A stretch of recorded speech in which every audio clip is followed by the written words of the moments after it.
오늘은 손님과 주인이라고 하는 제목으로 같이 말씀을 나누겠습니다. 우리가 살아가면서 사람을 초대할 때도 있고 또 우리가 초대를 받아서 손님으로 가기도 합니다. 한국 사람들은 인사를 이렇게 하죠. 언제 밥 한번 먹읍시다. 밥 한번 먹는 걸 굉장히 중요시 여기는 민족입니다. 특별한 내용이 있어서가 아니라 그냥 인사치레로 밥 한번 먹읍시다. 그래도 따뜻한 밥 한 끼를 대접하는 것은 그 손님을 대접하고자 하는 그런 따뜻한 마음에서 우러나온 것이고, 또 그 초청에 응하는 사람도 누군가 나를 이렇게 관심 갖고 또 대접하고자 하는 마음을 알기 때문에 그 기쁨으로 또 그 초청에 응하기도 합니다. 여러분, 우리의 믿음도 이와 같이 초대와 같습니다. 우리는 우리 인생의 중심에 하나님을 초청하는 것입니다. 믿음은 초청이다라고 하는 것입니다. 하나님을 나의 삶의 주인으로 우리가 모시는 것이죠. 그래서 우리 마음에 의자가 있습니다. 그 마음의 의자에 내가 앉아 있는 옛날 삶이라고 한다면, 이제 그 내가 내려놓고 이제 그 의자에 주님이 내 삶의 주인이 되시라고, 또 주님께 모든 것을 양보하고 주님의 다스림을 받고 그 주님과 교제를 나누는 그런 삶, 그것이 바로 믿음의 삶이고 또 풍성한 삶이고 믿음의 행복입니다. 그런데 우리가 때로는 주님께서 우리 인생의 주인이 되시지 못하고 어느 때만 필요할 때만 초청하는 손님처럼 대하지 않는가 생각이 됩니다. 필요할 때만 주님을 부르는 그것이 바로 손님으로 대하는 것이죠. 오늘 이 누가복음 이 말씀을 통해서 여러분들과 같이 은혜를 같이 나누기 원합니다.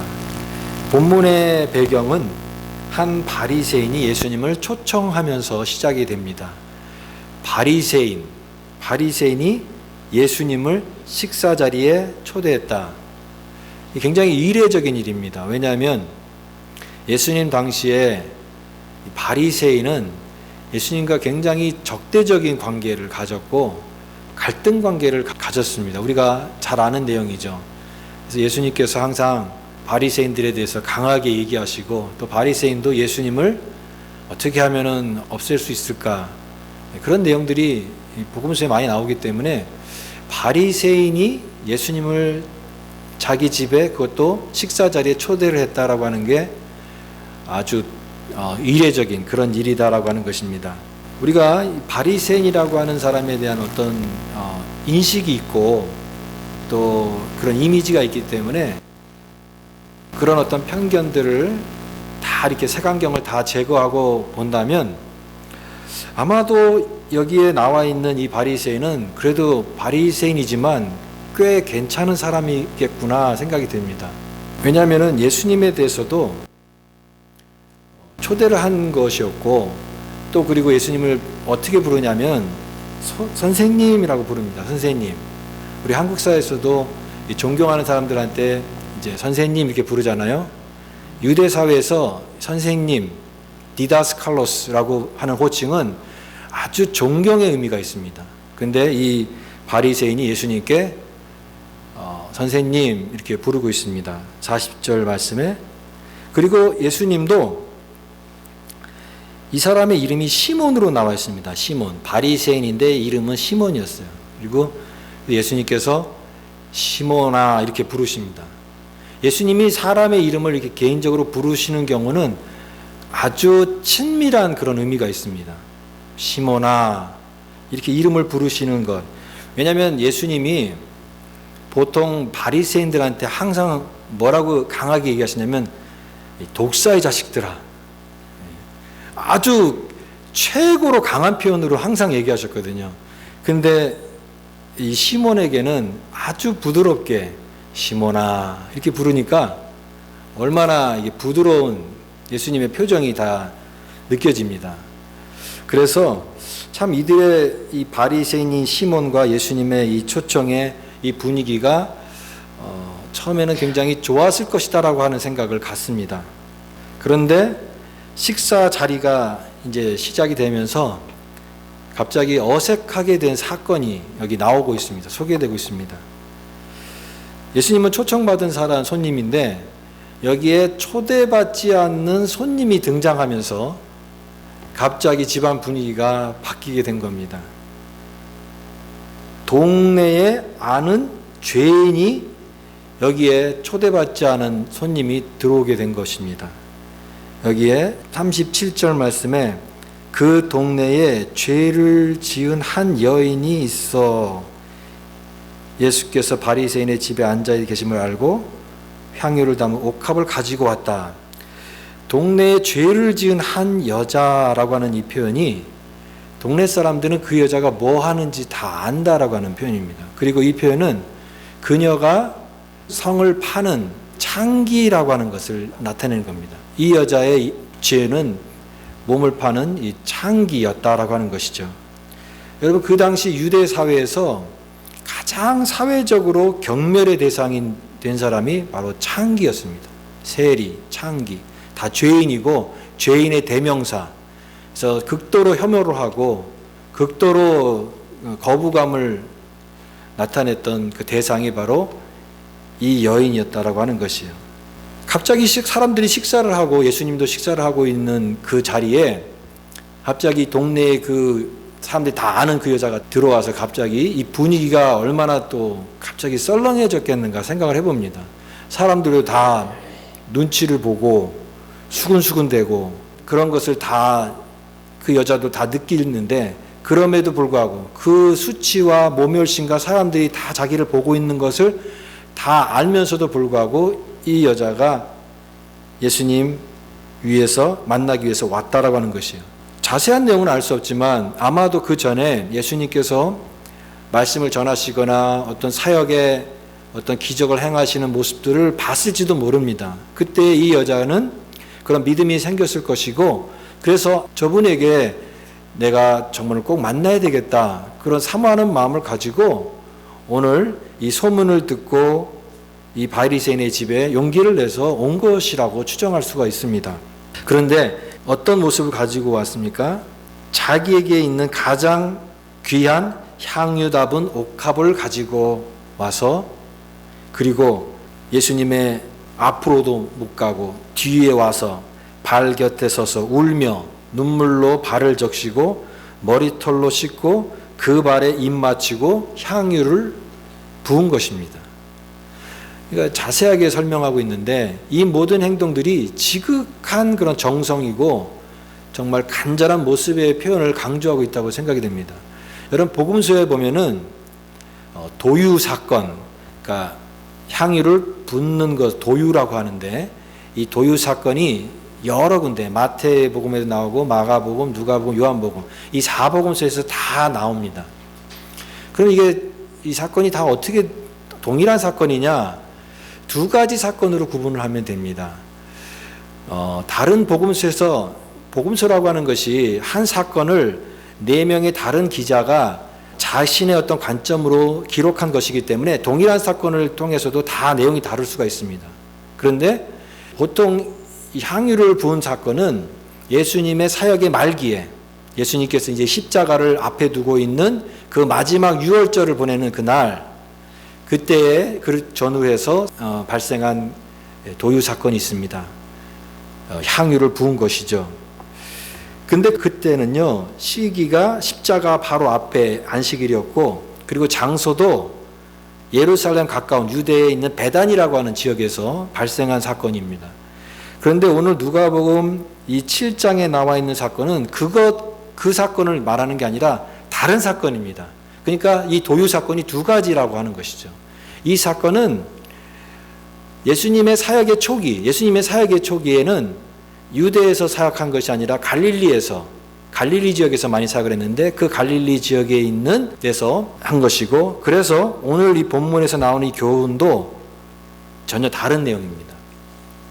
그래서 이것을 구분할 필요가 있고 바로 이 여인은 예수님 앞에 향유를 가지고 옥합을 깨트려서 주님 앞에 발을 씻기고 입 맞추고 향유를 부은 그런 사건이었다라고 하는 것이죠. 참 이 모습을 생각해 보면은 어떻게 보면은 너무나 아름답고 숭고한 헌신 가장 귀한 향유를 부은 것 아니겠습니까? 남들이 볼 때는 그 귀한 걸 갖다가 쏟아 부으니까 허비라고 생각할 수 있는 것이죠. 그러나 그것은 숭고한 허비였다라고 생각이 됩니다. 숭고한 허비. 여러분, 이 세상의 숭고한 것에는요, 다 헌신이 다 들어가 있습니다.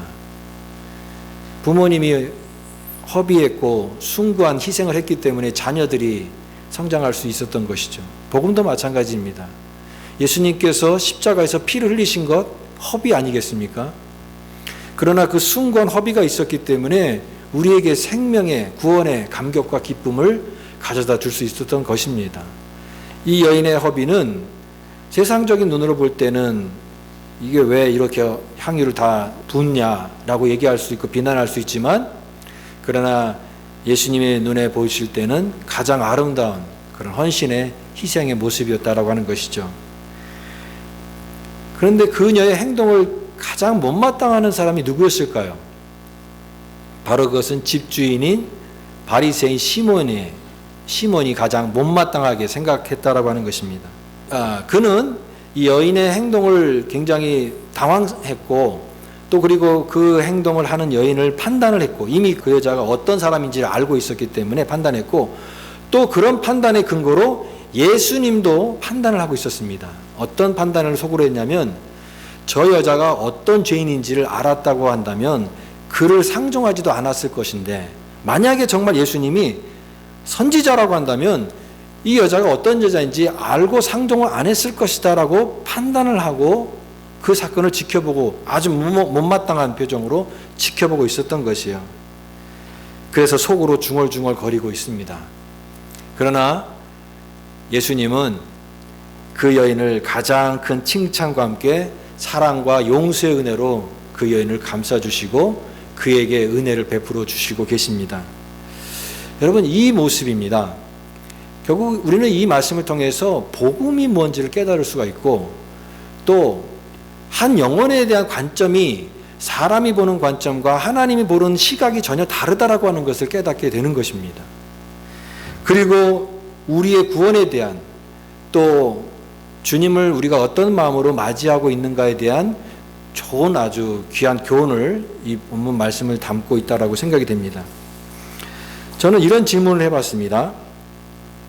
여기에 나와 있는 시몬이라고 하는 이 바리새인의 문제가 무엇인가? 예수님을 초청하고 또 그 동네에 죄를 지은 여자가 와서 갑자기 이런 분위기를 흐트러뜨리는 것을 못마땅하게 했지만, 뭐 특별히 시몬의 문제가 없는 것 같이 느껴집니다. 그러나 이 시몬의 문제는요, 이런 것입니다. 사람을 판단하는 그런 것이 잘못됐다라고 하는 것이에요. 사람을 과거의 어떤 모습으로 판단하는 것, 그것은 좋지 않습니다. 현재의 모습으로 보지 않고 과거의 모습으로만 그녀를 기억하고 평가를 하고 판단했다라고 하는 것이에요. 오늘 여기 예수님께서 그런 마음을 다 알기 때문에 비유를 하나 드시면서 여기에 이제 41절 말씀에 빚진 자라고 하는 비유를 드십니다. 이르시되 빚 주는 사람에게 빚진 자가 둘이 있어 하나는 500데나리온을 졌고 하나는 50데나리온을 졌는데 그랬습니다. 빚진 자라고 하는 표현은 이 여자가 죄인인 것을 압니다. 그러나 그것은 과거의 죄다라고 하는 것이에요. 이제는 그녀가 더 이상 현재적으로 그런 죄를 짓지 않는 것을 아시고, 예수님은 과거의 죄로 낙인을 찍어서 그녀를 부정적인 여인으로 보는 그 시각에 대해서 교정해주고 계시는 것이에요. 그가 갖고 있는 불가피한 상황을 이해할 필요가 있다고 하는 것입니다. 여러분, 사람을 평가할 때 우리가 갖고 있는 어떤 고정관념이라든가 편견이 있습니다. 그래서 그 사람을 그냥 그런 사람으로 평가를 하기 쉽다라고 하는 것이죠. 그러나 사람마다 다 자기 나름대로의 어떤 개인적인 사정이 있고, 또 이 여인도 그 당시에 생각해 보면은 예를 들면 뭐 생계형으로 정말 어쩔 수 없는 상황에서 그렇게 할 수밖에 없는 그런 것들이 있었을 터인데, 그런 것들을 고려하지 않고 저 사람은 죄인이야, 그냥 낙인을 찍어서 그냥 부정하게 여기는 이런 것들이 얼마나 잘못된 것인가를 예수님은 이 비유를 통해서 깨닫게 해주시는 것입니다. 여기에 이 그녀의 모습을 통해서 이 속으로 이렇게 판단을 하고 또 그리고 예수님도 또 판단하는 이 바리새인의 모습을 통해서 예수님은 그 시몬의 문제를 드러내십니다. 이렇게 말씀하십니다. 시몬아. 근데 이 말에는요, 이런 뉘앙스가 있어요. 네가 지금 속으로 무슨 생각하는지 난 다 안다. 다 알고 있다. 여러분, 예수님은 사람의 중심을 다 아시는 분이십니다. 사람은 겉모습을 보니와 나 여호와는 중심을 보시느니라. 사람의 우리가 마음속으로 생각하는 것들을 왜 예수님이 다 모르시겠습니까? 다 알고 계신 거예요. 그 속을 다 꿰뚫어 보고 계십니다. 그러면서 여전히 깨닫지 못하는 이 시몬을 향해서 시몬아 말씀하십니다. 속으로 예수님에 대해서 의심하고 있지만 겉으로는 또 뭐라고 얘기합니까? 선생님.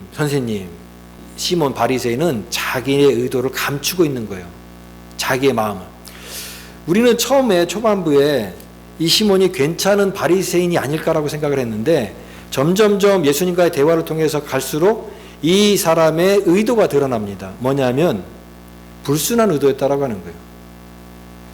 결국은 예수님을 초대한 것도 예수님을 접대하고자 하는 순수한 의도라기보다는 뭔가 흠을 발견해서 책을 잡기 위한 의도가 다분히 깔려있는 그런 초청이었다라고 하는 것입니다. 그래서 혹시나 했는데 역시나 였다라고 하는 것이에요.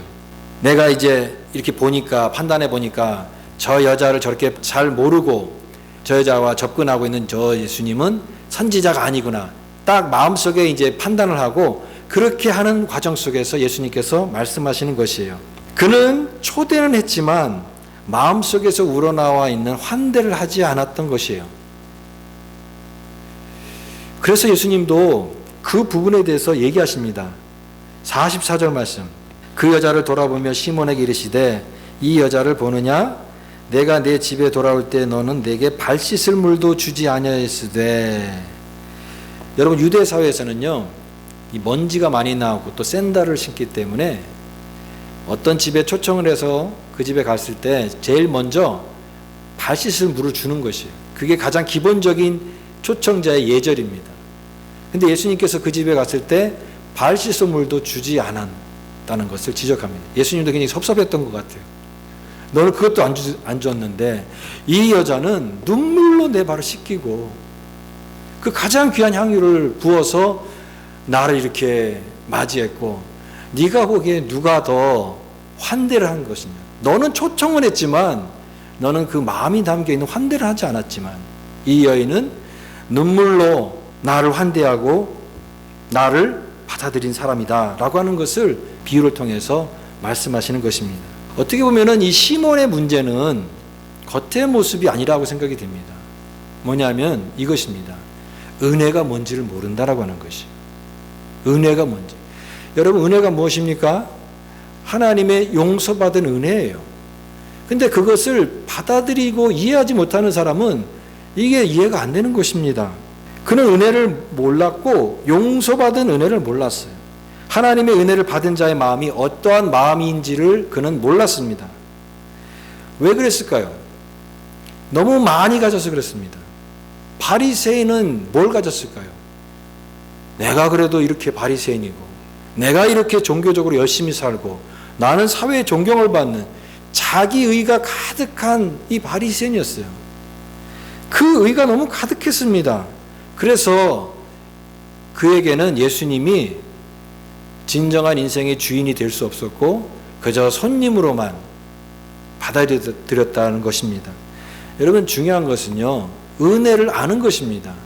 우리가 은혜를 알기 전까지는 우리는 주님을 주인으로 섬길 수가 없습니다. 내가 정말 은혜를 깊이 체험할 때, 그리고 내가 하나님 앞에 용서받은 이런 은혜의 감격을 가졌을 때 우리는 진정 주님을 나의 주인으로 만날 수 있고 진정 섬길 수 있는 것입니다. 오늘 여러분, 누가 진정으로 주님을 환대하는 자인가? 이런 질문을 우리가 같이 한번 생각해 보기 원합니다. 제가 이 말씀을 준비하게 된 배경이 그런 것입니다. 여기 두 사람의 모습이 나와 있어요. 바리새인의 모습이 나와 있고 또 한 죄인의 모습이 나와 있는데 그러면 나는 누구와 닮아 있는가? 가만히 생각해 보니까 처음에는 나는 그 은혜 받은 자의 모습으로 생각을 했는데 또 깊이 생각해 보니까 내가 이 바리새인의 모습에 가깝구나라는 생각이 듭니다.